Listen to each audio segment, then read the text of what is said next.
Bonjour, je suis Sandy Jacobi de My Marketing Manager. Dans cette troisième vidéo dédiée au plan de communication, nous allons aujourd'hui parler des nouveaux supports de communication. Alors, on va dire nouveaux parce qu'ils sont en rapport avec tout ce qui est Internet et mobile. Donc, ça existe bien sûr depuis maintenant une bonne grosse dizaine d'années. Ce sont des supports de communication qui restent encore assez inexploités par les TPE et PME et qui offrent pourtant de très bons retours et surtout des possibilités d'affichage très ciblées. Alors tout de suite, nous allons entamer le premier média en ligne dont j'aimerais vous parler.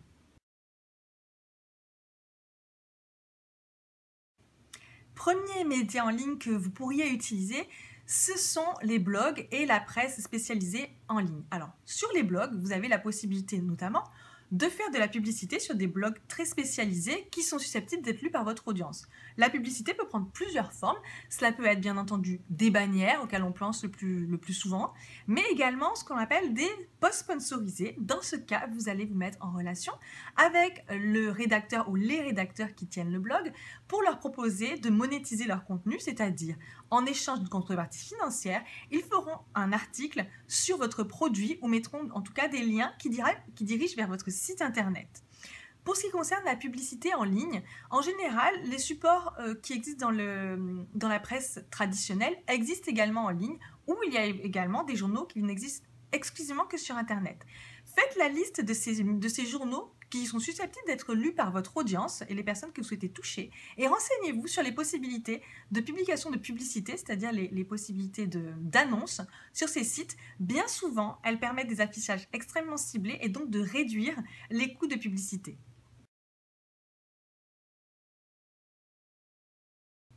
Un autre média en ligne que vous pourriez utiliser, ce sont les vidéos et notamment tout ce qui concerne YouTube. Vous avez certainement remarqué que la plupart des vidéos YouTube proposent de la publicité en introduction avant que vous puissiez voir la vidéo. Vous avez vous-même la possibilité de faire de la publicité sur ce média. Dans ces cas-là, il y a bien entendu une régie publicitaire qui est gérée par Google puisque YouTube appartient à Google et vous avez la possibilité d'annoncer sur des supports bien spécifiques. Cela peut être une opportunité très intéressante pour montrer votre image, votre entreprise ou votre produit auprès d'un public particulièrement ciblé. Un autre média en ligne qui peut être très intéressant pour vous, ce sont les applications mobiles. Alors, ce n'est pas nécessairement en ligne, mais ce sont les applications. Donc, tout simplement, lorsque vous-même vous lancez une application sur votre smartphone, vous avez remarqué qu'en introduction, il pouvait y avoir l'affichage d'une publicité.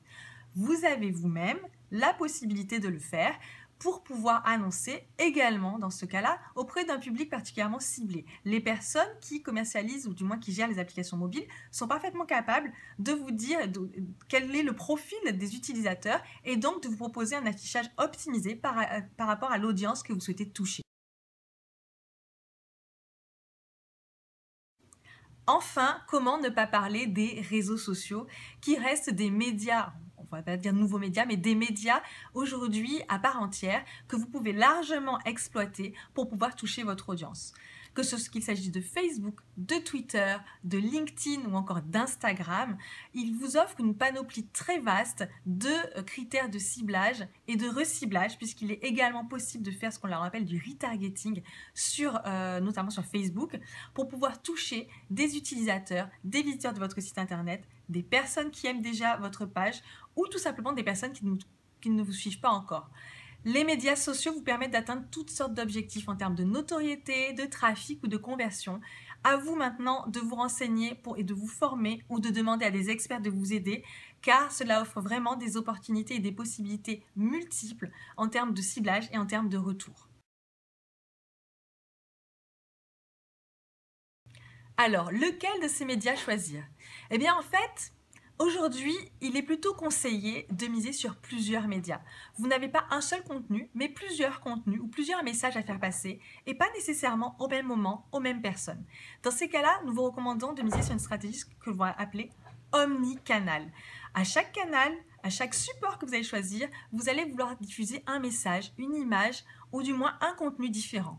Donc, votre stratégie de communication devra bien entendu raisonner et réfléchir sur ces messages que vous voulez faire passer selon les canaux que vous allez choisir. Si vous vous sentez capable de le faire, si vous avez envie d'investiguer là-dedans, n'hésitez pas, c'est vraiment passionnant. Si vous n'avez pas le temps, si vous n'avez pas les capacités, ou si tout simplement vous souhaitez le déléguer, il y a des professionnels pour vous aider.